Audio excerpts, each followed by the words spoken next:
黃貫中弟弟界傷見骨，朱茵驚到手震。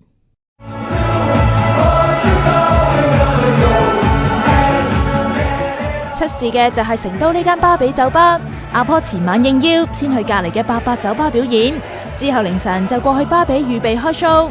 佢細佬黃冠琪同隊友喺台上試緊樂器，2樓有客人鬧到打起上嚟。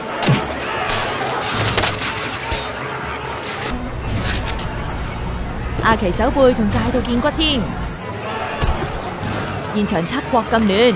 喺後台嘅阿坡趕去醫院探細佬，嬲到噴火啊，仲喺微博爆粗添。他媽的，仲未開始打已經成台都係血，阿琪隻手傷到見骨，真係火都嚟埋啊！失控啦，呢度搞乜啊？朱茵都係睇微博知道出事，即刻打俾阿坡。好短啊，講唔得幾句啊！我而家喺醫院喎，點啊冇嘢係嘛？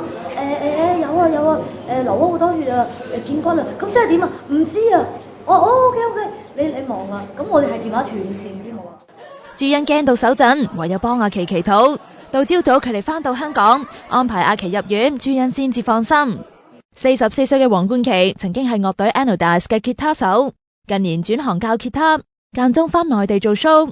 佢係繼梁漢文同方力申今年第3個喺內地登台預習嘅藝人。